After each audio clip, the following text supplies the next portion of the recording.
이제 10년 동안 이렇게 목사님을 이렇게 뵙고 또 말씀을 듣고 하는데 한 번도 목사님의 말씀 듣면서 이렇게 그냥 밋밋하게 지난 적이 없어요. 참 그 말씀 가운데 주시는 그 세미한 음성을 들으시는 그런 귀한 시간이었습니다.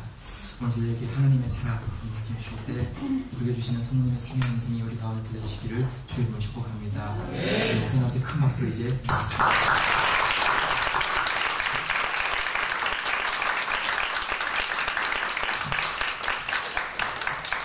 감사합니다. 부족한 사람을 불러주셔서 이렇게 귀한 시간 가지게 되어서 고맙습니다.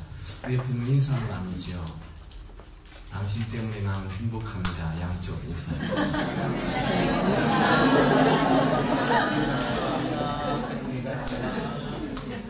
한 번 더 인사하죠. 늘 보고 싶습니다.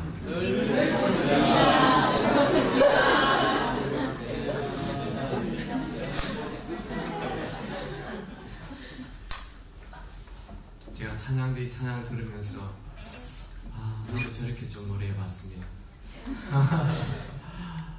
너무 귀한 찬양 감사합니다. 오늘 저는 하나님의 사랑에 대하여 같이 나누기 원합니다. 하나님께서 여러분을 사랑하시는 믿으십니까? 네. 하나님께서 우리를 사랑하시죠. 근데 여러분, 하나님은 왜 우리를 사랑하시죠? 혹시 PPT 되게 해주시면. 네. 하나님께서 왜 우리를 사랑하시죠? 근처에 조금 있어야 됩니다. 네, 됐습니다. 답이 나와버렸네요. 하나님이 우리를 사랑하시죠? 우리가 하나님의 자녀이기 때문에. 여러분, 결혼하신 분들은 자기 아들, 딸 왜 사랑합니까? 이뻤어요? 착했어요? 공부 잘했어요? 내 아들, 딸이니까. 이유가 없어요. 내 아들, 딸이니까 사랑하는 거예요. 성경에 보면 영접하는 자, 그 이름을 믿는 자들은 하나님의 자녀가 되는 권세를 주셨다 했어요. 여러분들이 예수님을 나의 구세주로 영접했습니까? 영접 안 한 분도 계시나 보죠? 예수님을 나의 구세주로 영접하셨어요? 네. 그럼 여러분은 하나님의 아들과 딸입니다. 네. 그래서 하나님이 여러분을 사랑하시는 거예요. 네. 여러분이 능력이 있어서 사랑하는 거 아니에요. 여러분이 주의 일을 열심히 하기 때문에 하나님 여러분을 사랑하는 거 아니에요. 그냥 하나님은 여러분이 하나님의 아들과 딸이기 때문에 여러분을 사랑하십니다. 네. 두 번째, 하나님은 왜 우리를 사랑하시죠? 하나님 자체가 사랑이시니까. 우리가 오늘 읽었죠. 요한일서 4장 8절에 하나님은 사랑이시라. 태양이 왜 우리에게 따뜻함을 주지요? 태양 자체가 열이니까. 여러분, 이 밀라노에서 태양 가까이로 좀 더 간다고 해서 더 따뜻해집니까? 이 밀라노에서 태양 뒤로 좀 간다고 해서 더 추워집니까? 웃기는 얘기예요. 여러분, 지구와 태양의 거리가 너무 멀기 때문에 이 밀라노에서 왔다 갔다 하는 것은 아무 의미가 없는 것입니다. 하나님은 사랑이시기 때문에, 그 사랑이 너무 크기 때문에 여러분을 그냥 사랑하시는 것입니다. 네. 여러분이 죄를 지었다 해서 하나님의 사랑이 축소됩니까? 여러분이 착한 일 좀 했다고 해서 하나님의 사랑이 커집니까? 여러분이 죄를 짓고 안 짓고 착한 일을 하고 안 하고는 그건 그렇게 큰 의미가 있는 게 아니에요. 하나님 사랑이 워낙 크기 때문에 하나님은 여러분의 상황과 상관없이 하나님은 여러분을 사랑하십니다. 네. 우리 눈에 보이는 거 다 하나님의 사랑이에요. 산이 하나님의 사랑입니다. 바다가 하나님의 사랑입니다. 저 구름이 하나님의 사랑입니다. 우기가 하나님의 사랑입니다. 금기도 하나님의 사랑입니다. 시원한 바람도 하나님의 사랑입니다. 새소리도 하나님의 사랑입니다. 바람소리도 하나님의 사랑입니다. 우리 눈에 보이는 모든 것, 우리 귀에 들리는 모든 것, 우리 손에 붙잡히는 것 모든 것 하나님의 사랑입니다. 우리 옆에 있는 사람 손 한번 잡아보실래요? 따뜻합니까? 찹니까? 네, 하나님의 사랑입니다. 옆에 있는 사람의 손이 나를 잡고 있으면 느껴집니까? 하나님의 사랑입니다. 이제 손을 놓으셔도 됩니다. 여러분이 사람의 손을 잡았는데 아무 느낌이 없다. 내가 죽은 것이죠. 사람을 잡았는데 사람이 느껴진다. 내가 살아있다는 거예요.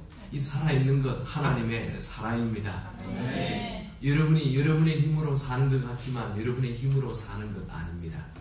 하나님이 살려주시니까 지금 살고 있는 것입니다.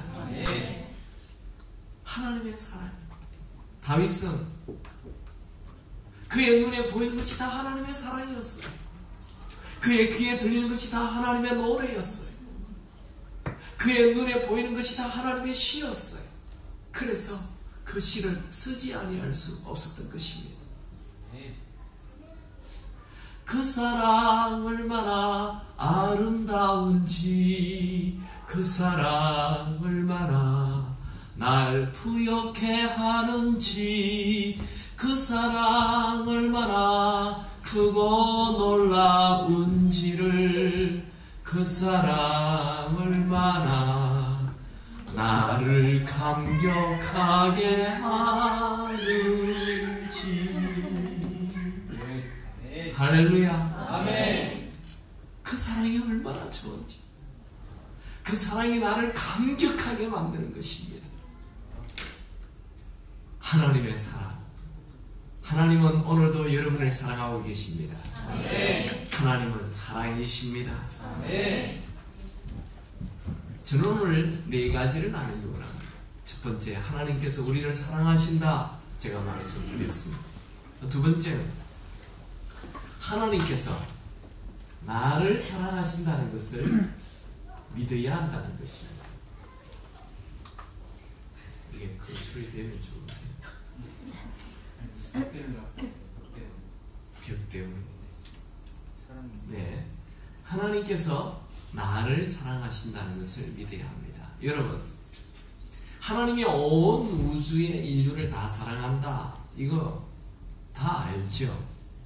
근데 하나님이 나를 콕 찍어서 사랑한다, 이건 좀 다른 문제예요. 대통령이 대한민국 국민들을 다 사랑한다 말 되죠. 근데 대통령이 나를 콕 찍어서 사랑한다, 이건 좀 다른 문제예요. 대통령이 나를 콕 찍어서 사랑하면 내 직업이 달라집니다. 우리 집 모든 게 달라져요. 상황이 확 바뀌어버려요. 하나님이 70억의 인구를 다 사랑한다 말 되죠. 근데 그게 아니라 하나님이 나를 콕 찍어서 사랑한다는 거예요. 이걸 믿으시기 바랍니다. 이걸 믿게 되면 내 인생이 확 달라집니다. 이걸 믿는 사람과 믿지 않는 사람은 인생이 완전히 다릅니다. 그분이 나를 사랑한다는 것을 믿게 되면 내 미래가 달라지고, 내 과거도 달라지고, 내 집이 달라지고, 내 가족이 달라지고, 내 모든 것이 다 달라지는 것입니다. 그분이 나를 사랑하는 걸 믿을 때 인생에 풍성함이 부어지는 것입니다. 아무 염려도 없습니다. 아무 걱정도 없습니다. 아무 두려움도 없습니다. 예수님께서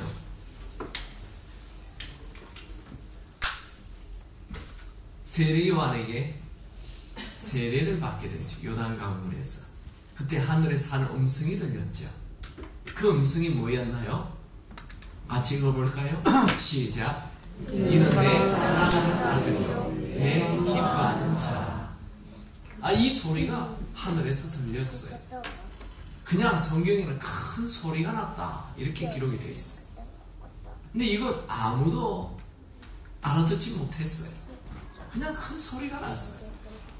예수님만 들었어요. 그런데 이 말씀이 마태복음에도 기록되어 있고 마가복음에도 기록되어 있고 누가복음에도 기록되어 있어요. 아니, 예수님에게만 들린 이 얘기가 어찌 마태가 기록했어요? 마가가 기록했어요? 누가가 기록했어요? 마태가 들었어요? 마가가 들었어요? 누가가 들었어요? 아니, 예수님에게만 하신 말씀이 어찌 성경에 기록되어 있습니까? 왜 그렇죠? 제가 설명해 볼까요? 예수님께서 길을 가다가 제자들에게 얘들아 재밌는 얘기 하나 해줄까? 네, 말씀하세요. 내가 세례 요한에게 세례를 받을 때 하늘에서 큰 음성이 들렸지. 무슨 음성이었는데요? 이는 내 사랑하는 아들이요 내 기뻐하는 자라. 그런 음성이었지. 우와, 대단하시네요. 또 제자들이 길을 가고 있습니다. 그늘에 쉬고 있어요. 예수님 나타났어요. 얘들아 재밌는 얘기 하나 해줄까? 네, 말씀하세요. 내가 세례 요한에게 세례를 지난번에 얘기하셨죠? 또 들어. 하도 자주 말씀하셔서 마태도 적고 마가도 적고 누가도 적고 거예요. 여러분들이 교회에 나오면 하나님이 형제님을 사랑합니다, 하나님께서 자매님을 사랑합니다, 이런 얘기 많이 들으시죠? 그거 말고 하나님께서 나를 사랑하십니다, 그런 말 해본 적 있으세요? 예수님은 하나님이 나를 사랑한다, 그 얘기를 하셨던 거예요. 여러분의 입에서 하나님이 나를 사랑하신다, 그런 말이 나올 수 있게 되기 바랍니다. 네. 그런 말이 안 나온다는 것은 그 하나님의 사랑을 별로 못 느낀다는 얘기죠. 하나님의 사랑을 정말 느끼면 하나님 나를 사랑하시고 그 얘기 하게 돼 있어요. 네. 제가요 대학 다닐 때 자취를 했는데 어떤 그 이재엽 씨라는 사람과 같이 그렇게 자취를 했어요. 대학 4학년 때인데 이분이 사랑에 빠졌어요. 제가 밤에 잠을 자고 있는데 한 12시쯤에 들어와가지고 저를 막 깨워요. 원태씨 왜 그래요? 오늘 기숙씨를 만났는데 어쩌고 정말 잠도 못 자게 짜증나요. 아침에 일어나면 창문을 확 좀 열고 기숙씨 미친 사람 같아요. 한 여자를 사랑해도 그 사랑을 표현하지 않고 못 견디는 거예요. 온 우주를 창조하신 그분이 작고도 작은 나를 사랑하신다는데 여러분 입에서 그 사랑에 대한 감동이 터져나오지 않겠습니까? 고백이 나오지 않을까요? 하나님이 나를 사랑하신다 말할 수 있게 되기 바랍니다. 예수님은 한 번도 자기 자신을 자학한 적이 없습니다. 예수님은 공부를 못했어요. 무학이에요. 가방끈이 짧았어요. 예수님 내 인생 지금 뜨는데 가방끈이 짧아가지고 인생 꼬인다, 그런 말씀한 적 있어요. 예수님 그 당시에 떠는 랍비였어요. 대단했어요. 내가 지금 뜬다 떠. 근데 돈이 없어가지고 이거 안 풀린다, 그런 적 없었어요. 예수님 돈이 없었어요. 여우도 굴이 있고 새도 둥지가 있건만 인자는 머리 둘 곳도 없다, 그런 말씀하셨어요. 예수님 가는 데마다 죽이려는 사람들이 따라다녔어요. 내가 지금 뜨는데 저놈들 때문에 인생 꼬이네, 그렇지 않았어요. 예수님은 가는 데마다 위기도 있고 가난도 있고 어려움도 있었지만 언제나 나는 세상의 빛이다, 나는 선한 목자다, 나와 아버지는 하나다, 나를 본 자는 아버지를 보았다, 나는 부활이다, 나는 진리다, 나는 생명이다, 나는 선한 목자다.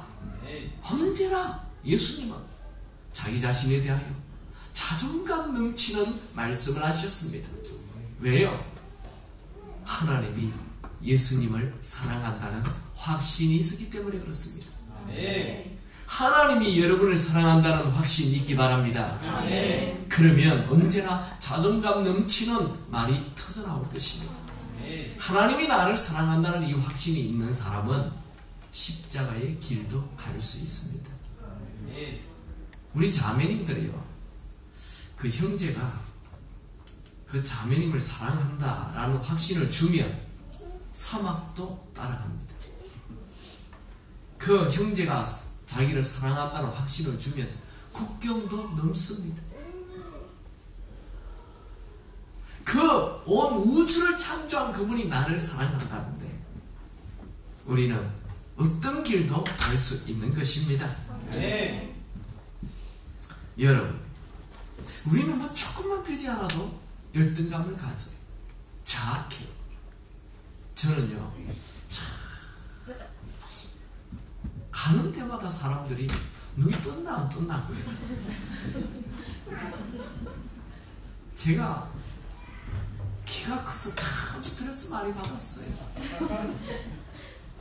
중학교 때 가방을 들고 가면 우리 주위에 있는 그 아줌마들이 그래, 아유, 네가 가방을 들고 가나 가방이 너를 끌고 가냐.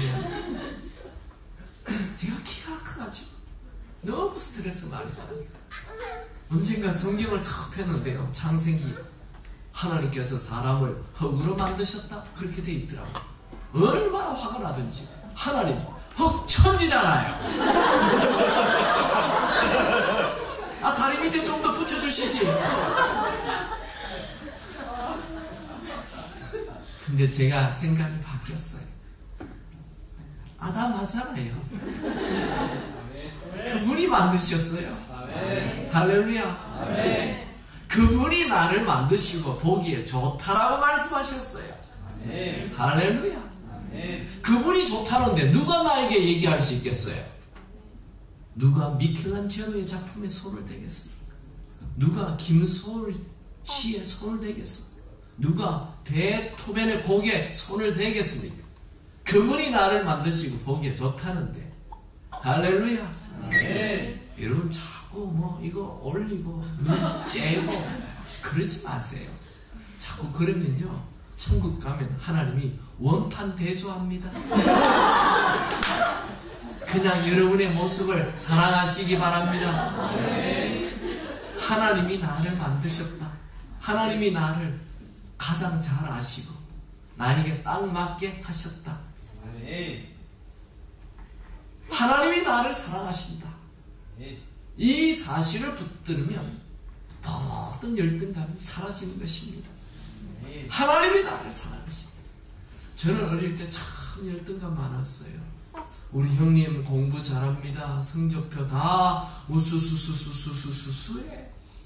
저요, 성적표 전부 다 푸른 초장, 양들이 가득했어요. 제가 왜 이렇게 양이 많았나 생각해 봤더니 목사가 되려고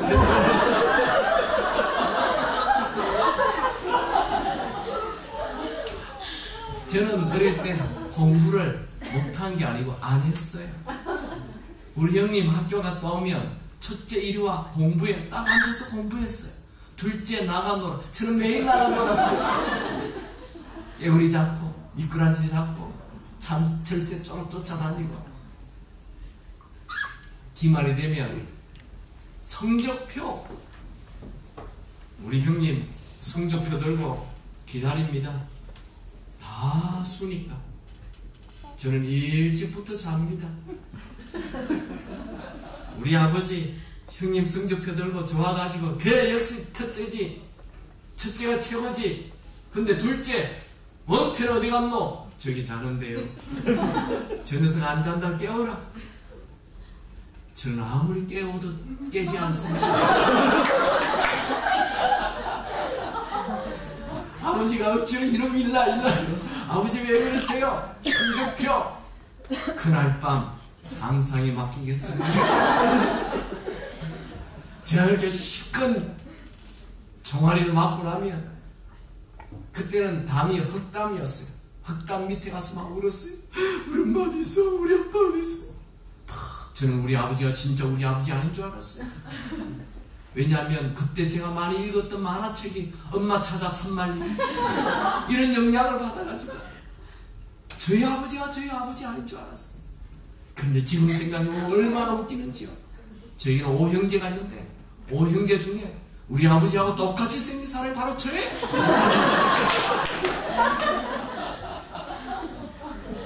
저런 열등감이 많았어요. 그런데 그분이 내 안에 들어온 이후 제 인생은 달라졌어요. 주님이 제 안에 들어온 이후 하나님께서 나를 사랑한다는 것을 깨닫게 되었어요. 모든 열등감이 사라졌어요. 하나님이 여러분을 사랑한다는 것을 깨닫게 되기 바랍니다.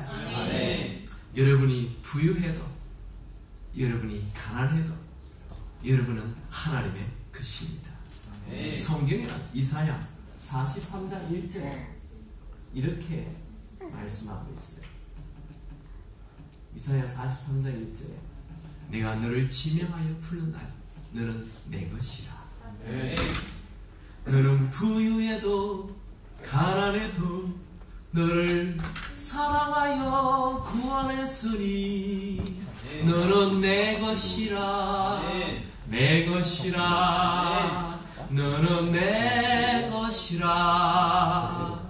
너는 잘났으나 못났으나 너의 모든 것을 알고 있으니 너는 내 것이라. 내 것이라.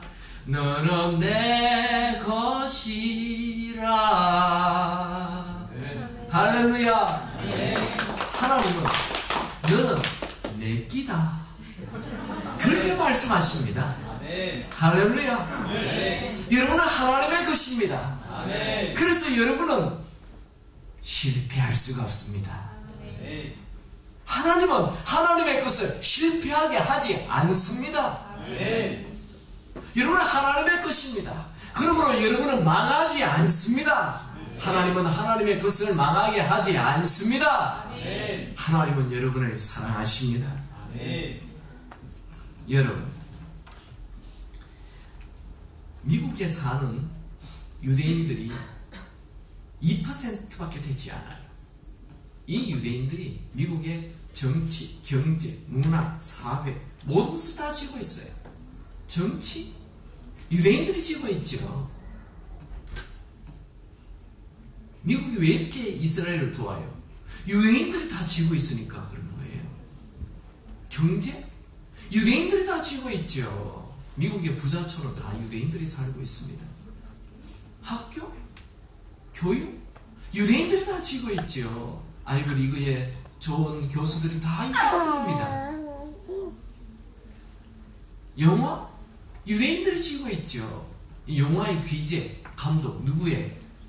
스필버그. 그 사람 유대인입니다. 뭐 음악은 말할 것도 없고 다 유대인들이 쥐고 있어요. 아니 요 2%밖에 되지 않는 유대인들이 어떻게 미국의 정치, 경제, 문화, 사회, 교육 모든 걸 다 집니까?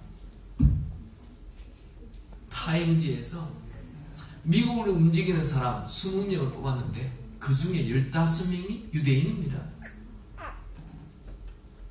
어떻게 유대인들이 모든 걸 다 집니까? 세계 노벨상 30%가 다 유대인들입니다. 우리 한국은 한 명밖에 없지만 어떻게 유대인들이 미국을 움직이고 세계를 움직입니까? 이유가 뭐예요? 학자들마다 견해가 많습니다. 근데 모든 학자들이 인정하는 한 학설이 있어요. 그것은 유대인들 머리 안에 선민 사상이 있다는 거예요. 유대인들의 머리 안에 하나님이 우리 민족을 특별히 사랑한다라는 그 생각이 있다는 거예요. 그래서 그들이 탁월한 인생을 산다는 것입니다. 이게 무슨 얘기입니까? 그 생각을 가진 게 뭐 그리 중요합니까? 너무너무 중요하죠. 여러분이 집에 아들, 딸 중에 어느 아들, 딸이 가정생활 제일 잘합니까? 우리 엄마가, 우리 아빠가 나를 제일 사랑한다고 착각하는 그놈. 그놈이 가정생활 제일 잘합니다. 여러분 학교 다니는 학생들 누가 공부를 제일 열심히 합니까? 우리 교수님이 나를 제일 사랑하고 나를 제일 신뢰한다, 나를 가장 큰 유망주로 믿고 있다 착각하는 그 학생이 가장 공부를 열심히 한다는 거예요. 여러분, 우리 교회에 누가 가장 신앙생활 제일 잘합니까? 우리 송 목사님이 나를 가장 사랑한다, 가장 신뢰한다 라고 착각하는 그 김집사, 그 사람이 제일 신앙생활 열심히 한다는 거예요. 여러분, 인류 70억이 살고 있는데 누가 가장 탁월한 인생을 삽니까? 하나님이 나를 가장 사랑한다라고 믿는 그 사람. 여러분, 사실 태양빛은 이 세상에 똑같이 쏟아지고 있어요. 이 태양빛을 돋보기로 모으면 불을 내는 것입니다. 사실은 하나님의 사랑은 다 똑같아요. 그런데 이 하나님의 사랑을 모으는 사람, 그 인생에 비전에 불이 붙는 것입니다. 그 인생에 열정에 불이 붙는 것입니다. 하나님이 나를 사랑한다고 믿는 사람, 그 사람은 탁월한 인생을 사는 것입니다. 하나님은 여러분을 사랑하십니다. 여러분은 우연히 만들어진 존재가 아니에요. 여러분은 아무렇게나 만들어진 존재가 아니에요. 여러분 부모의 실수로 태어난 자들이 아니에요. 하나님의 계획 속에 여러분이 이 땅에 태어난 것입니다. 시편 139편 13절 말씀 같이 한번 읽어볼까요? 시작.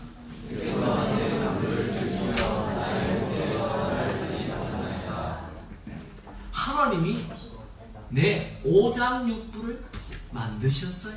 이게 장부, 이 장부는 오장육부를 말합니다. 나의 모태에서, 어머니 태에서 나를 조직했다. 이 조직했다는 말은 디자인했다는 거예요. 그분이 나를 디자인했어.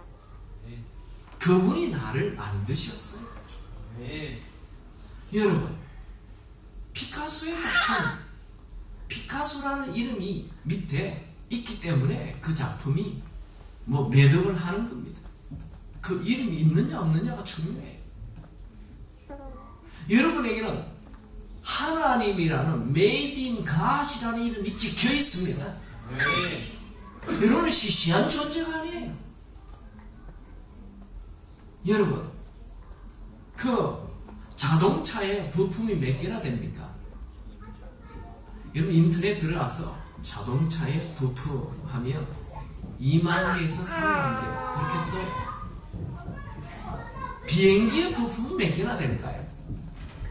저 보잉 747 부품 딱 치면 600만 개 이렇게 나와요.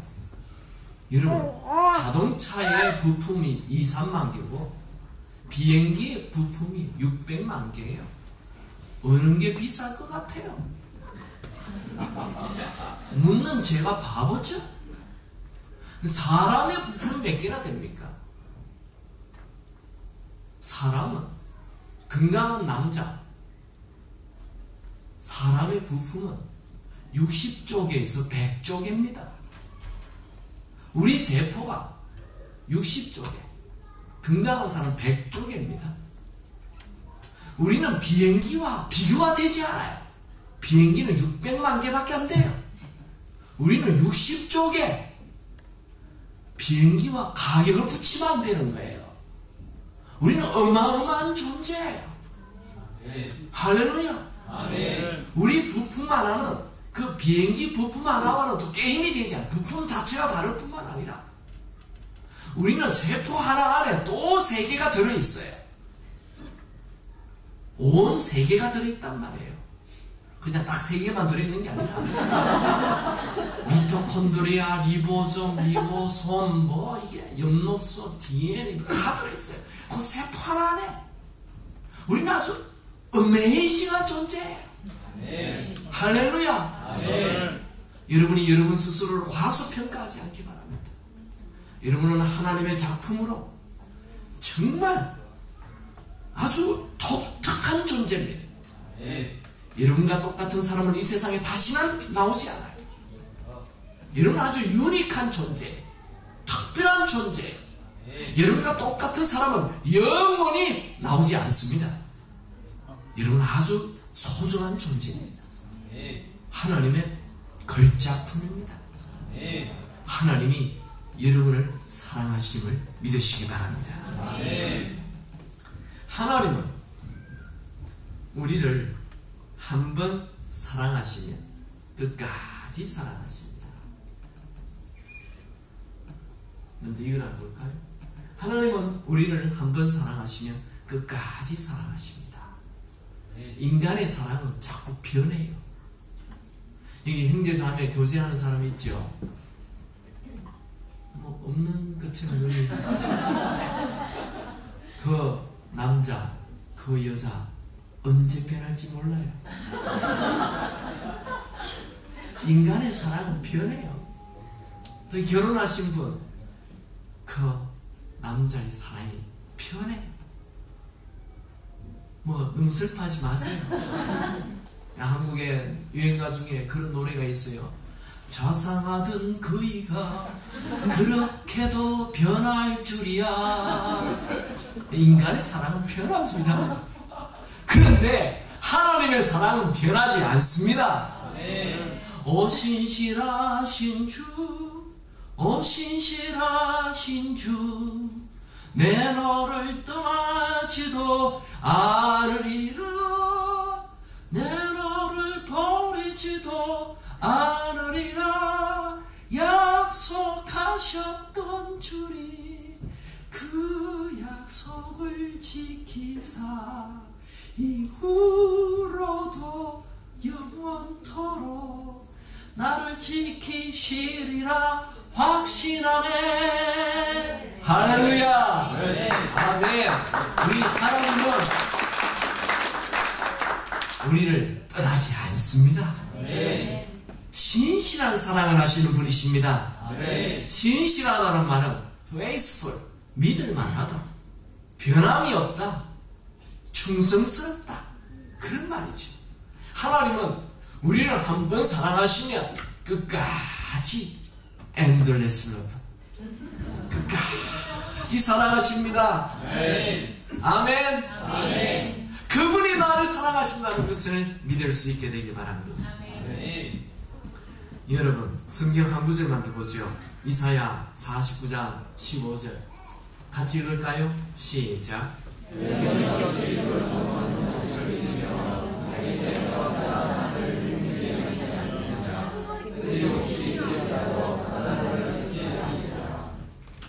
여러분 여인이 자기 젖 먹는 자식을 얼마나 사랑하는지 그 물어볼 필요가 없죠. 특별히 어머니들은 그거 묻는 자체가 우문이다, 말이 안 되는 질문이라고 얘기해요. 제가 미국에서 유학생활할 때에 한 방에 우리 5 식구가 다 같이 잤어요. 한 번은 독감에 걸렸어요.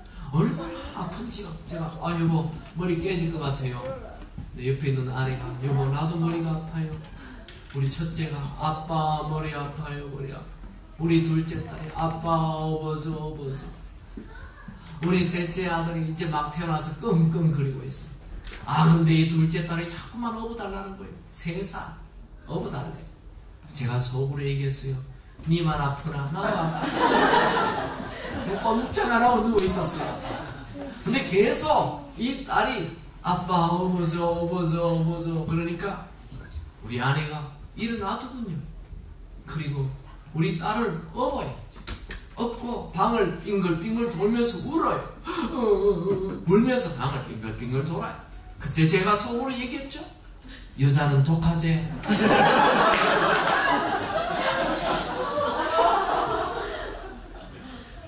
어미는 자기 뼈가 으스러져도 그 아들, 딸 사랑하고 보호하는 것이 본능이요.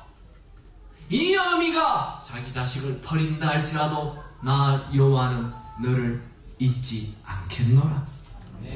하나님은 여러분을 잊지 않습니다. 하나님은 여러분을 떠나지 않습니다. 하나님은 여러분을 끝까지 사랑하십니다. 하나님께서 여러분을 이 땅에 보내시고 대책 없이 그냥 내팽개치지 않습니다. 육신의 부모도 자기 아들, 딸이 태어나면 그 아들, 딸 도와주려고 하는 게 본능인데, 우리 육신의 부모보다 훨씬 좋으신 하나님께서는 여러분을 이 땅에 보내시고 여러분이 망하도록 내팽개치지 않습니다. 여러분을 보호하고 여러분을 돕고 여러분 곁에 계십니다. 여러분을 떠나지 않습니다. 한 번은 한 집사님이 자기 딸을 데리고 저에게 왔어요. 딸이 결혼한 지 불과 6개월도 되지 않아 이혼했어요. 그리고 집에 들어와서 밥도 먹지도 않고 그냥 다중하고 있어요. 그래서 저에게 왔어요. 우리 가족, 우리 부부에게. 제가 보니까 딸은 괜찮아요. 같이 온 그 집사님이 다 죽어가요. 우리 새노랗게 돼가지고, 제가 집사님, 딸은 죽지 않습니다. 집사님 잘 드시고 집사님 몸 건강 챙기세요.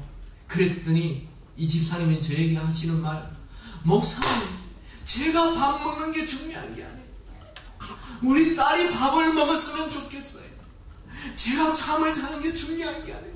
우리 딸이 잠을 잤으면 좋겠어요. 이게 의미의 마음이요. 하나님은 여러분이 잘 되기를 원하십니다. 여러분의 실수에 관심 없어요. 그 집사님은 딸이 이혼하고 와서 네가 뭘 잘못했지 그런 얘기하지 않아요. 목사님, 저는 우리 딸에 대하여, 딸의 실수에 대하여 말하고 싶지 않아요. 그건 묻고 싶지도 않고 꺼내고 싶지도 않아요. 나는 우리 딸이 빨리 건강해졌으면 좋겠어요. 여러분, 하나님은 여러분의 실수에 관심 있지 않아요. 하나님은 여러분의 죄 때문에 당황해하지 않아요. 죄 짓는 거 알고 계셨어요. 하나님께서 여러분이 죄를 지을 때, 너 그럴 줄 몰랐다. 와, 나 당황스러워. 그러지 않습니다. 하나님은 여러분의 죄 알고 계세요. 하나님은 여러분의 실수 알고 계세요. 하나님은 여러분이 회복되기를 원하십니다. 하나님은 여러분이 다시 일어나기를 원하십니다. 다시 하나님 찾기를 원하십니다. 다시 하나님 품에 뛰어 들어오게 되기를 원하십니다. 하나님은 여러분의 실수 때문에, 여러분의 죄 때문에 떠나지 않아요. 하나님은 여러분 곁에 있으면서 끝까지 여러분 곁에 계실 것입니다. 하나님께서 여러분을 사랑하심을 믿으시기 바랍니다. 여러분, 우리 영적인 삶의 최고의 적이 뭡니까? 우리 영적인 삶의 최고의 적은 자학입니다. 자학은 죄입니다. 자학은 왜 죄입니까? 하나님께서 주신 소중한 시간을 낭비하기 때문에 죄입니다. 자학은 최고의 걸작품을 만드신 그분을 비난하기 때문에 죄인 것입니다. 우리 같이 한번 읽어볼까요? 자학은 죄입니다부터 시작. 자학은 죄입니다. 자학은 하나님이 주신 소중한 시간을 낭비하는 것입니다.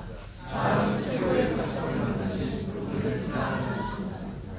자학은 자기 스스로에게 독을 먹이는 것입니다. 하나님이 여러분을 사랑하심을 믿으시기 바랍니다. 나는 쓸데없는 자다.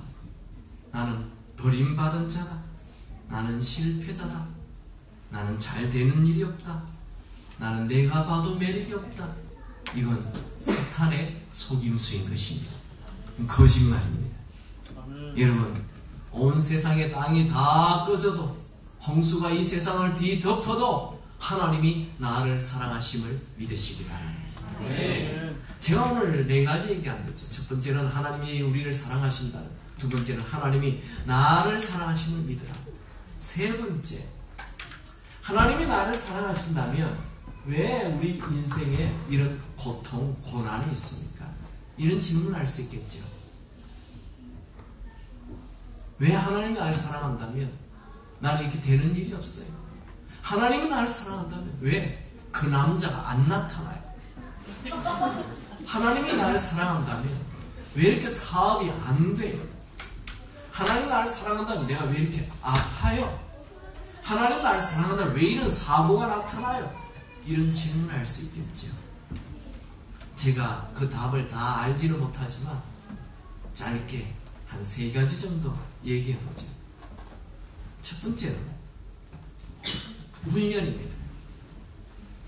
신명기 32장 11절 12절 말씀 같이 한번 읽어볼까요? 시작.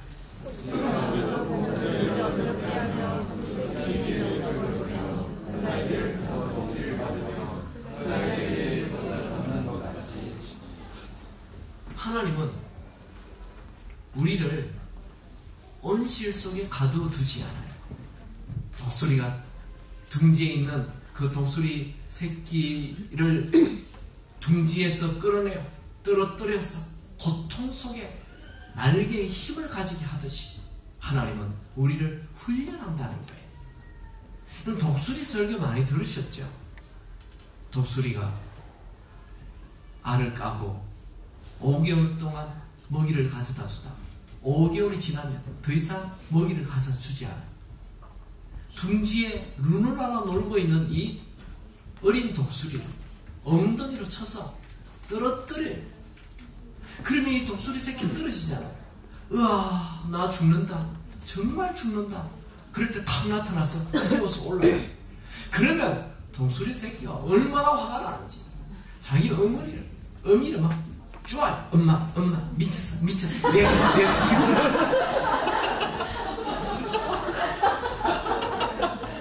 그리고 또 이렇게 둥지에서 눈을 안아놓으면 또 휙 나타나서 또 엉덩이를 쳐서 떨어뜨려요. 아, 나 죽는다. 정말 죽는다. 그럴 때 탁 나타나서 태워서 또 올라가. 그러면 독수리 새끼가 이제는 더 화가 나가지고 엄마 술 취했어. 부부싸움 했어. 왜 그래.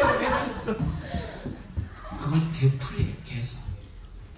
그럴 때 독수리 어미가 얘기해. 너는 거지가 아니야. 너는 창공의 왕이야. 너 스스로 날아야 돼. 날기 시작합니다. 근육이 생겨요. 나중에는 어떻게 됩니까? 바람만 불면 휘바람을 불고 촥 올라가요. 여러분 인생에 왜 고난이 나타나요? 고난은 여러분에게 믿음의 근육이 생기게 하는 것입니다. 고난은 하나님을 더 붙잡게 만들어주는 거예요. 고난은 더 큰 영적 거장으로 만들어주는 거예요. 질문 안 할까요? 왜 참새는 자기 새끼를 떨어뜨리지 않죠? 똑같은 새인데 못할 거 없잖아요. 왜 참새는 자기 새끼를 떨어뜨리지 않죠?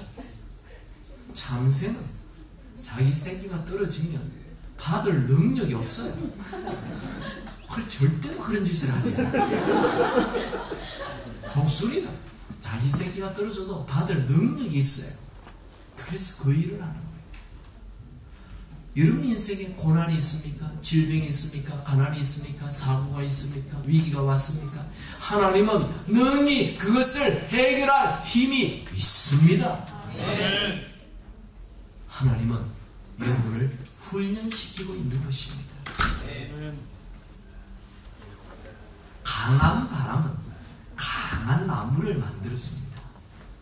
지금 여러분의 인생에 바람이 세다는 것은 내 나무가 큰 나무라는 뜻입니다. 골짜기가 깊다는 것은 산봉우리가 높다는 얘기입니다. 제가 이런 설교를 하니까 한 청년이 찾아와서 목사님 저는요 산봉우리 안 높아도 좋으니까 골짜기 없으면 좋겠어. 태어나지 마. 여러분 우리는 편하기 위하여 태어나는 건 아니에요. 우리는 하나님의 선한 일을 하기 위하여 태어났어요. 에베소서 2장 10절에 우리는 그의 만드신 바라 그리스도 예수 안에서 선한 일을 위하여 지으심을 받은 자니. 여러분의 그 고난을 통하여 하나님은 여러분이 선한 일을 하기를 원하십니다.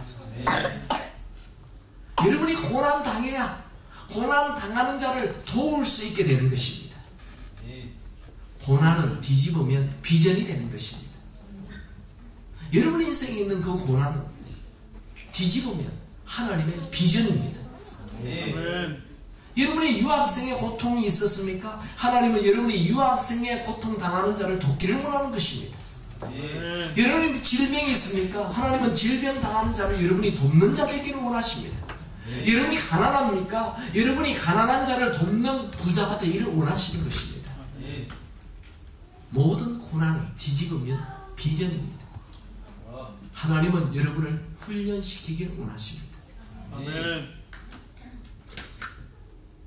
하나님은 여러분 각자를 향한 계획이 있어요. 모든 고난 뒤에는 하나님의 목적이 있습니다. 여러분 인생에 나타난 그 문제를 확대하지 마시고 문제보다 크신 하나님을 확대하시기 바랍니다. 여러분 문제에 집중하지 마시고 문제를 능히 해결할 수 있는 하나님에게 집중하시기 바랍니다. 여러분 인생에 나타난 그 문제는 여러분을 망하게 하지 않습니다. 그 문제는 여러분을 성숙시키는 도구일 뿐입니다. 하나님을 붙잡으시기 바랍니다. 두 번째, 하나님은 왜 우리를 사랑하신다면서 고난을 허락하십니까?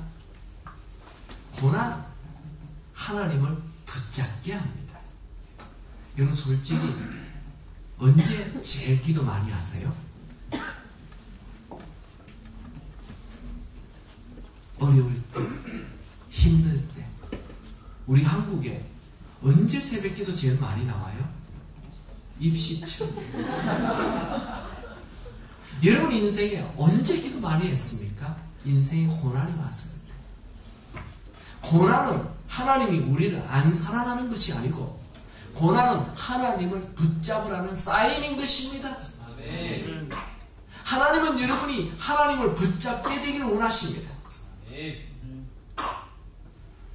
하나님은 여러분에게 고난을 주었으라도 하나님을 찾게 하기를 원하십니다. 고린도후서 12장 10절에 보면 약할 그때가 강함이라. 여러분이 약할 때 하나님을 붙잡는다면 여러분은 강한 자가 되는 것입니다. 제가 미국 유학 생활할 때 1달러에 1,900원 할 때 갔어요. IMF가 터져가지고 1997년 12월 17일 날 제가 미국으로 갔어요. 그때 1달러에 1,900원이었어요. 제가 눈이 크기 때문에 전혀 문제 삼지 않고 갔죠. 그때 돈 2천만 원 가지고 갔어요. 저는 2천만 원 가지고 가면 3년은 능히 사는 줄 알았어요. 제가 세상 물정 너무 몰라가지고 그때 1달러에 1,900원 했으니 2천만 원이지만 그게 1,000만 원 가치밖에 없는 거예요. 차 한 대 사고 나니까 1,000만 원 없어지더군요. 뭐 좋은 차 아니에요. 그 5년 된 중고 하나 샀는데 1,000만 원이 사라졌어요. 나머지 1,000만 원 학비 좀 내고 가재도구 좀 사고 했더니 1,000만 원 없어지더군요. 유학생활 3년 만에 2천만 원 다 없어졌어요. 그때 우리 집 구호가 1불 모아 1,000불 된다 였습니다. 정말 속에 1,000불이 나더군요. 머리 한 번 깎는데 20불 달래요. 어떻게 1불 모아 1,000불 되는 집에서 20불 주고 머리 깎겠어요? 3년 내내 우리 아내가 머리 깎았죠. 제가 바리깡을 사서 우리 아내가 줬어요. 당신이 내 머리를 깎아요. 우리 아내 머리를 깎아요. 도로로로로 1분 만에 다 깎았다 그러더라고요. 아니 벌써 다 깎았어요. 다 깎았대요. 제가 거울 앞에 갔습니다. 으아! 소방차! 여러분 10년짜리 유행가 가수 중에 소방차라고 아시나요? 장미 뭐 이런 노래.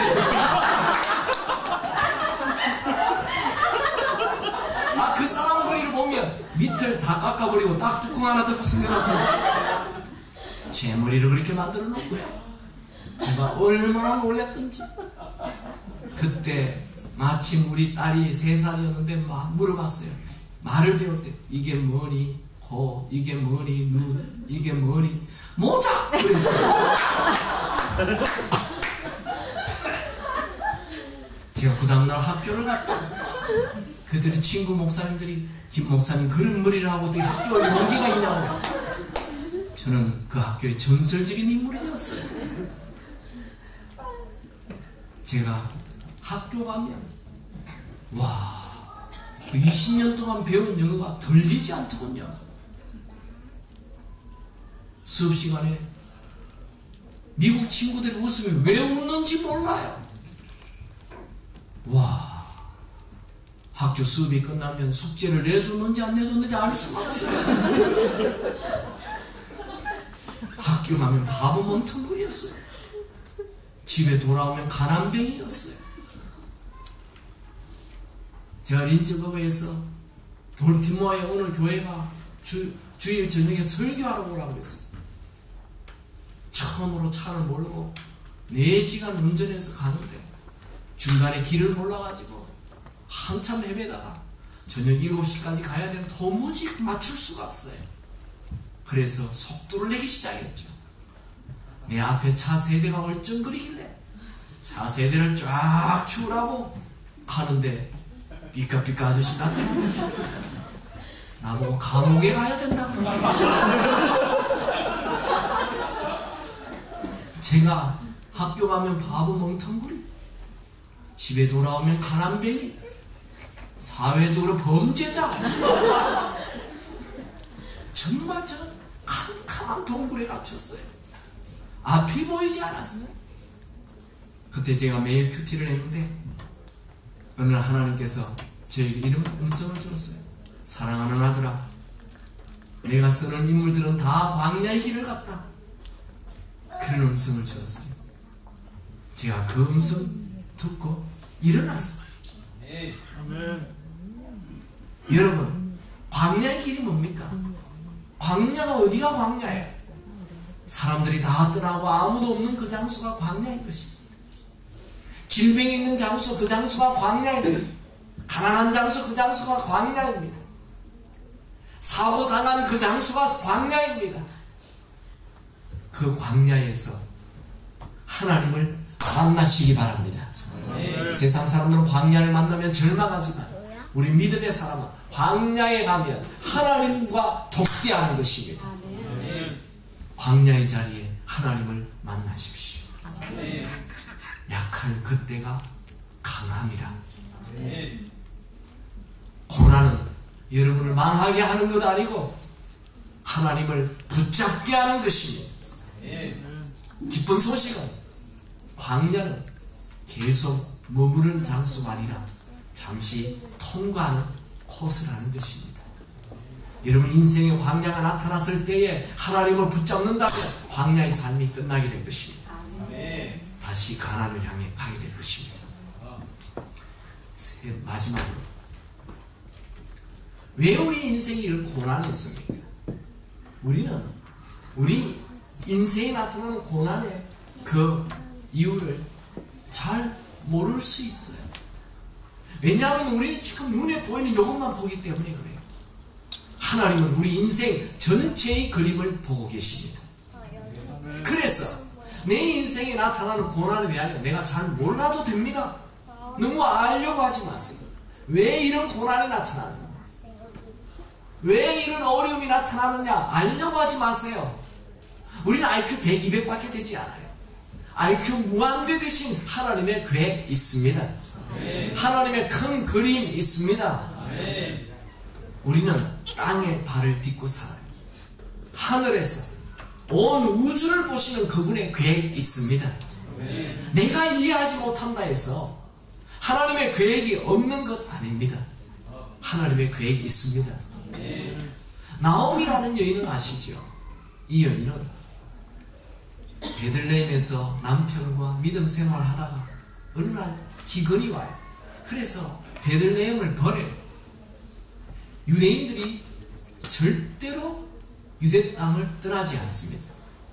그런데 기근이 많아서 우리 유대 땅 버리고 믿음의 땅을 버리고 신앙을 버리고 돈 따라 모압 땅 가자. 그들은 모압 땅을 갔어요. 잘 되는 것 같았어요. 그런데 남편이 죽고 말았어요. 결혼한 여인에게 남편이 죽는다. 뭘 얘기합니까? 하늘이 무너진 거예요. 얼마나 울었을까요? 이제 뭐 믿고 삽니까? 두 아들 믿고 삽니다. 내 두 아들이 그 여인의 인생의 전부였어요. 두 아들이 웃으면 자기도 울었어요. 웃었어요. 두 아들이 울면 자기도 울었어요. 하루 종일 밖에 나가서 일을 하고 돌아왔을 때 두 아들이 방긋방긋 웃으면 모든 고통이 사라졌어요. 두 아들이 그 여인의 미래요, 그 여인의 인생이요, 그 여인의 전부였어요. 그렇게 좋았던 그 두 아들이 갑자기 다 죽어버렸어요. 결혼시켰을 때 행복했어요. 이제 내 인생 편이나 보다 생각했었어요. 근데 두 아들이 갑자기 다 죽어버렸어요. 얼마나 울었을까요? 또 하늘이 무너지고, 나오미의 인생에 하늘이 두 번 무너졌어요. 얼마나 힘든 인생입니까? 얼마나 고통스러운 인생입니까? 도대체 하나님이 이 여인에게 왜 이런 일을 허락하십니까? 나오미는 몰랐어요. 그때 깨달은 것은 내가 다시 하나님 붙잡아야 되겠다. 그리고 고향 베들레헴으로 돌아갔어요. 그런데 그 첫 번째 며느리 룻이 따라오겠다는 거예요. 야, 오지 마라. 내 과부, 너 과부 웃긴다. 야, 오지 마. 오지 마. 어머니 가겠습니다. 야, 가봤자 땅도 없어, 집도 없어, 아들도 없어, 아무것도 없어. 오지 마. 아니요, 나 어머니 따라갑니다. 너 웃기잖아. 나도 가고 너도 가고. 야, 정말 웃긴다. 오지 마, 오지 마. 룻이 거기까지 가겠다. 너 왜 자꾸 올라 그래? 어머니 하나님이 내 하나님입니다. 믿음 때문에 가겠다는 거예요. 믿음 때문에. 그래, 그거라면 할 수 없지. 가자. 같이 갔어요. 그런데 이 룻이 보아스와 결혼했어요. 보아스가 오벳을 낳았어요. 오벳이 이새를 낳았어요. 이새가 다윗을 낳았어요. 나오미는 자신이 이스라엘의 로얄 패밀리 다윗 왕가의 할머니가 될 줄 몰랐어. 그의 인생에 나타난 남편 죽고 두 아들 죽는 것이 자기 인생을 향한 이런 놀라운 계획이 있는 줄 몰랐어요. 여러분 인생에 지금 있는 고난 이유 몰라도 됩니다. 믿음의 길을 가시기 바랍니다. 하나님께서 카운트하실 것입니다. 여러분 때에 복을 못 받는다면 여러분 아들, 딸 때가 잘 되게 될 것입니다. 제가 이렇도록 설교를 했더니 목사님 내 때가 중요하지 내 아들 때가 중요하지. 그런 분 좀 바꾸세요. 바꿔요. 여러분이 잘 되는 것보다 여러분 아들, 딸이 잘 되는 게 더 중요합니다. 아멘입니까? 여러분보다도 여러분의 아들, 딸이 더 믿음 생활 잘하게 되기 바랍니다. 우리는 우리 인생의 미래를 몰라요. 고난이 있어도 하나님은 여러분을 사랑하십니다. 제가 오늘 네 가지 얘기하면 되죠. 하나님이 우리를 사랑하신다는 것. 두 번째, 하나님이 나를 사랑하시고 믿으라는 것. 세 번째, 내 인생에 나타나는 고난은 하나님의 계획이 있다는 것. 마지막, 하나님이 나를 사랑하신다면 하나님이 나를 사랑하시는 증거를 보여달라. 하나님 나를 사랑하는 증거를 하나 탁 보여주면 내가 믿죠. 뭐 갑자기 구름이 촥 내 이름으로 나타난다든지 아니면 하나님 음성이 확 들린다든지 누구야 너 사랑한다 이런 말씀을 하시구나.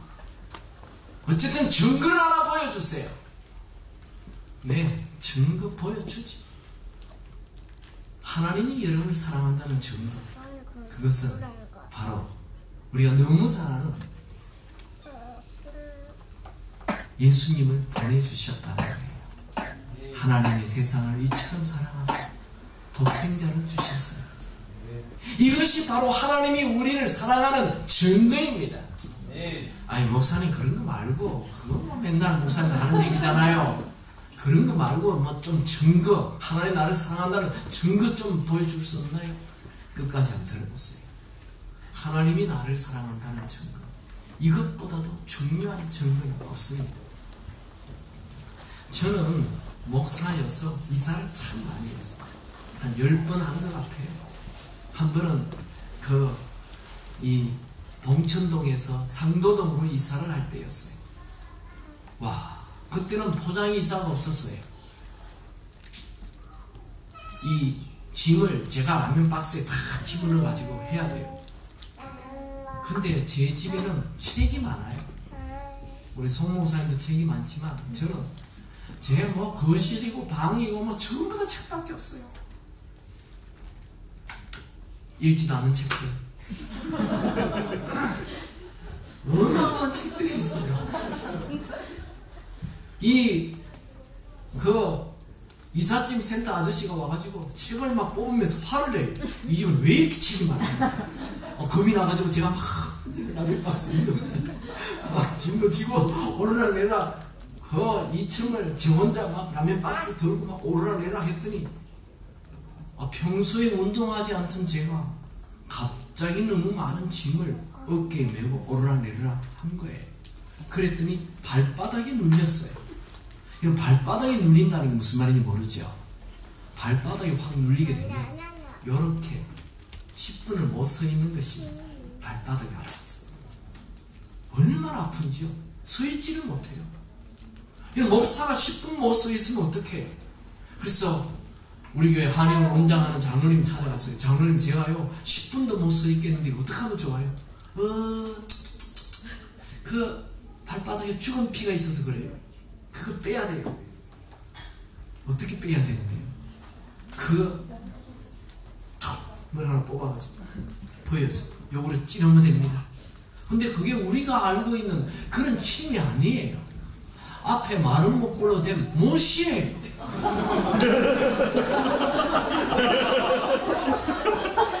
저 목사님 얼마나 아픈가요? 양 발바닥 다 아픈데요. 그러면 한 발바닥당 10군데 찔러야 됩니다. 그거 좀 아픕니다. 아파도 해야죠. 그럼 저기 가서 누우세요. 제가 침대에 누웠습니다. 그 장로님, 목사님 그 앞에 침대에 있는 봉을 꽉 잡으세요. 갑자기 으시시. 제가 침대 봉을 꽉 잡았습니다. 목사님 찌릅니다. 콕, 콕, 콕. 3번 찌르는데 제가 으아! 장로님이 놓으세요. 제가 눈이 크기 때문에 좀처럼 놀라지 않습니다. 얼마나 놀랬던지 죽는 줄 알았어. 저는요 아픈 거 이런 거 꽉 잘 참습니다. 근데 참을 수가 없었어요. 그 한 번 찌를 때마다 어떤 느낌이 있느냐면요, 창 하나가 내 온몸을 통과하는 느낌이었어요. 제가 기절할 뻔했어요. 혹시 여러분 발바닥 아파서 한의원에 갔는데 발바닥 못을 찔러야 돼. 절대 하지 마세요. 절대 하지 마세요. 차라리 죽어버렸어요.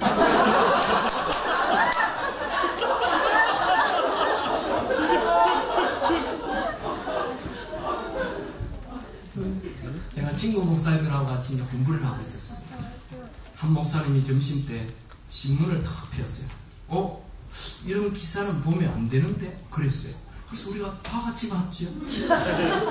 봤더니 사진 2장이 나왔어요. 한 장은 큰 돌사진, 또 한 장은 남자의 상반신이 찍힌 사진이었어요. 내용을 읽어보니까 두 부부가 산행을 했는데 돌이 굴러서 부인을 치어 죽이기 직전에 남편이 부인을 밀치고 대신 깔려 죽은 거예요. 그걸 보면서 목사님이 이거 우리 부인이 보면 안 되는데? 그랬어요. 제가 물어봤죠. 목사님 만약 그런 상황이면 어떻게 하겠습니까? 이 목사님 나를 확 째려보면서, 김 목사 이상한 질문하지 말아요. 그랬어요. 근데 이분이 저보고 김 목사 같으면 어떻게 하겠어? 이번에 부산 분인데 좀 무서워요. 제가 얘기했죠. 저요 우리 아내를 위하여 죽으라 하면 제가 먼저 죽죠. 그랬더니 위하고 놀렸어요. 진짜입니다. 저는 우리 아내와 저를 딱 세워놓고 둘 중에 한 명 죽으라면 제가 먼저 팍 죽어버릴 거예요. 왜냐하면요, 우리 아내가 우리 아들 딸 키우는 게 100배 나아요. 나 그거 잘 알아요. 제가 가끔 그런 얘기를 합니다. 저는 우리 아내를 위하여 죽으라면 죽는다. 한 청년이 찾아왔어요. 목사님, 목사님은 사모님을 위해서 팔 하나 쭉 잘라줄 수 있습니까? 마취하지 말고.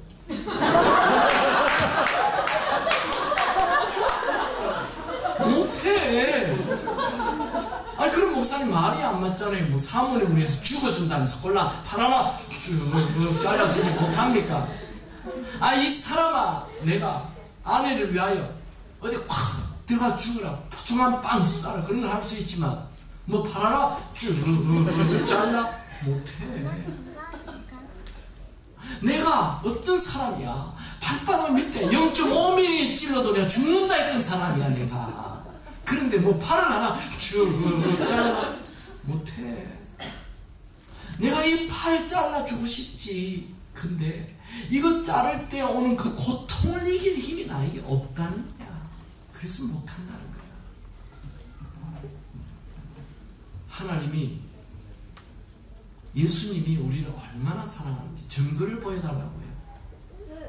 여러분, 하나님, 예수님, 성령님 한 분인 것을 믿습니까? 네. 하나님은 우리를 너무 사랑하셔서 자기 하나밖에 없는 아들을 대신 죽도록, 우리 대신 죽도록 이 세상에 보냈어. 예수님은 이 세상에 오심이 기적 일으키려고 오신 게 아니에요. 산상수훈 놀라운 설교하시려고 오신 게 아니에요. 예수님이 이 땅에 오신 이유는 딱 하나, 우리를 대속물로 주려, 우리를 대신해서 십자가에 매달려 죽기 위하여 이 땅에 오신 것입니다. 아멘. 예수님께서 체포되어 39대의 매를 맞습니다. 예수님은 그 39대 매 맞는 거 다 알고 계셨어요. 그거 아시고 등판을 내놨어요. 그 매 끝에는 쇠 조각이 있어요. 뼈 조각이 있어요. 한번 몸을 휘 감아서 당기면 살점이 다 터져나가는 거예요. 온 등판에 근육이 터져요. 살점이 뜯겨나가는 거예요. 그거 아시고 등판을 내놨어요. 왜요? 우리를 너무 사랑하셨어요. 예수님은 약 60km 정도 되는 나무 십자가를 메고 그 골고다 언덕을 올라갔어요. 그 길이 비아 돌로로사라고 지금도 그 길이 있어요. 좁은 길이에요. 예수님이 그 십자가를 메고 올라가시다 쓰러져요. 또 넘어져요. 또 넘어져요. 예수님의 얼굴이 벽에 부딪히고 바위에 부딪히고 돌에 부딪혀서, 이사야서에 보면 예수님의 얼굴의 형체를 알 수 없게 되었다 기록이 되어 있어요. 예수님 그거 아시고 십자를 메고 그 골고다 언덕을 올라가셨어요. 십자가에 양손과 양발을 메어놨어요. 양손과 양발에는 약 20cm 정도 되는 대못이 통과해요. 예수님 그거 아시고 양손과 양발을 내어놓으셨어요. 왜요? 우리를 너무 사랑하셨어요. 그렇게 하지 않고는 우리 죄 문제가 해결되지 않기 때문에 그래요. 히브리서 9장 22절에 피 흘림 없이는 사함이 없다고 그랬어요. 여러분, 우리가 구원받는 것, 뭐 착한 일 한다고 구원받는 거 아니에요. 그거 웃기는 얘기예요. 뭐 천주교에서 선행을 좀 하면 구원받는다, 그거 웃기는 얘기, 말도 되지 않는 거예요. 우리 죄 문제가 해결되어야 우리는 구원받는 거예요. 예수님은 우리 죄 문제 해결하기 위하여 이 땅에 오신 거예요. 여러분, 누가 우리 죄를 위해 대신 죽어줄 수 있습니까? 인간은 우리 죄를 위해 죽어줄 수가 없어요. 왜? 그 사람도 죄인이기 때문에. 강도가 강도의 죄를 위하여 대신 벌을 받을 수 없어요. 자기도 죄인인데 뭘 남을 위해 벌을 받는다는 거예요. 이 세상에는 아무도 우리 인간의 죄를 대신해서 죽어줄 사람이 없어요. 그래서 인간이 아닌 죄 없는, 죄 없으신 예수님이 오셔야 했던 거예요. 예수님이 이 땅에 오셔서 우리 죄를 대신해서 십자가에 매달려 죽으시는 거예요. 예수님께서 십자가에 매달려서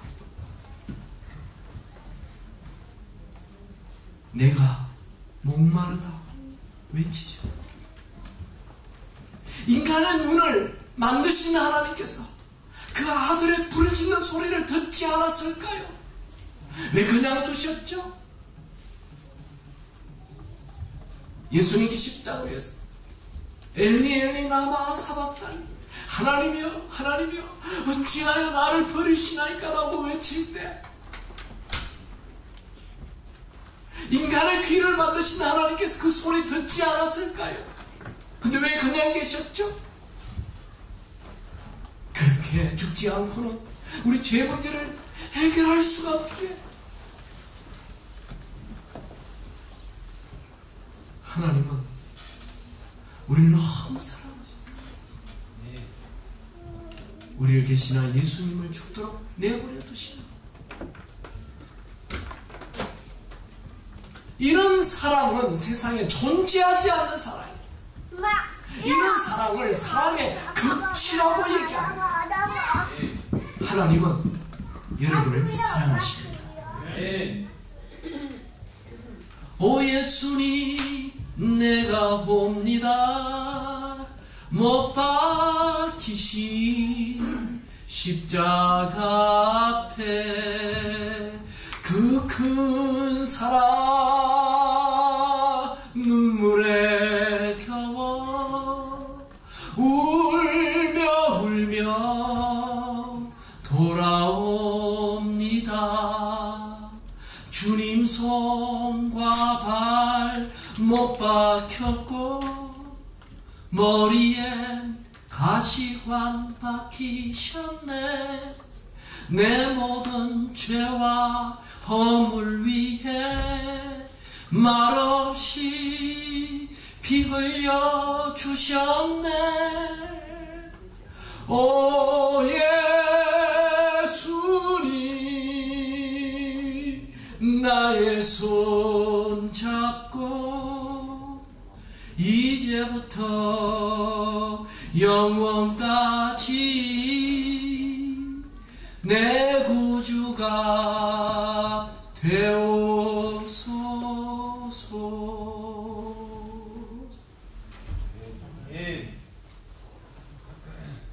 하나님은 여러분을 사랑하십니다. 어느 정도까지요? 자기의 아들을 죽게 하기까지 여러분을 사랑하십니다.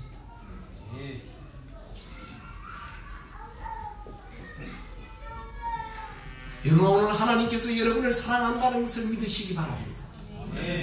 그리고 하나님의 그 사랑의 품을 향해 뛰어갈 수 있게 되기 바랍니다. 탕자가 아버지의 품을 떠나 마음대로 살다가 아버지 품에 돌아왔을 때 그 냄새나는 몸으로 그 더러운 옷을 입고 그렇게 왔을 때 아버지 그 아들을 향해 뛰어갔어. 하나님은 지금도 하나님을 향해 다가오는 자를 향해 하나님의 마음은 뛰어가고 있습니다. 하나님은 실패한 자를 향하여 뛰어가고 계십니다.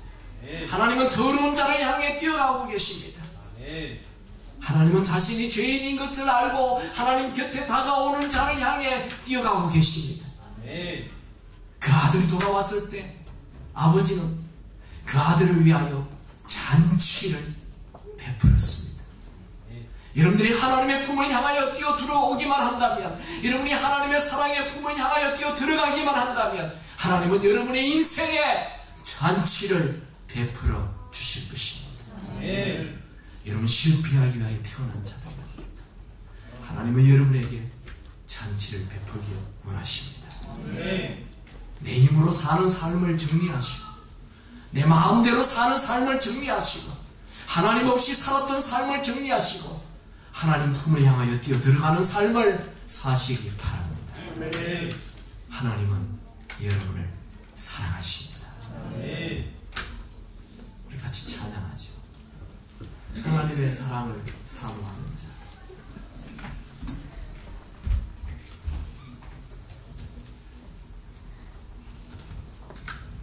오늘 이 시간 여러분이 하나님의 사랑을 향하여 확 뛰어들어가시기 바랍니다.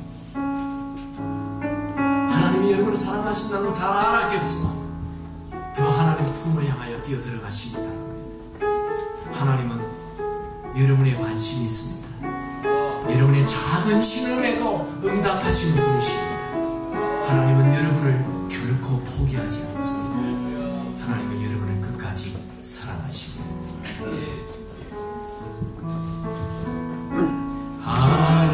하나님의 사랑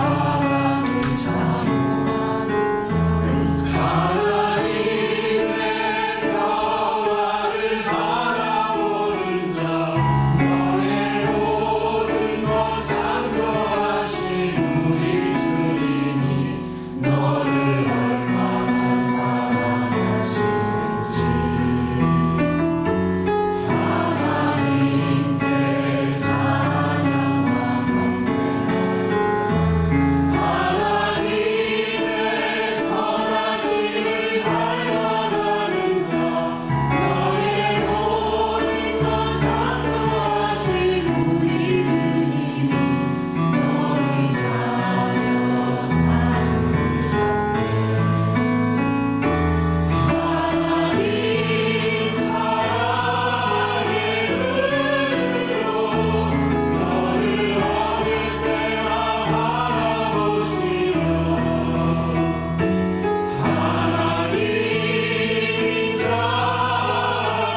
자비로서 언제나 너에게 기울이시니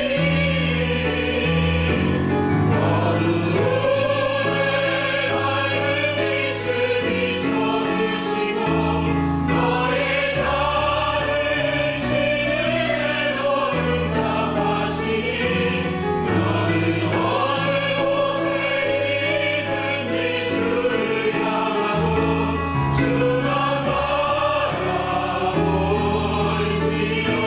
하나님 사랑의 눈으로 하나님 사랑의 눈으로 너를 어느 때나 바라보시며 하나님 자비로서 언제나 너에게 기울이시니 어두움에 밝은 빛을 비춰주시며 너의 작은 시름에도 응답하시니 너를 어느 곳에 있든지 주를 향하고 주만 바라볼지어다. 주만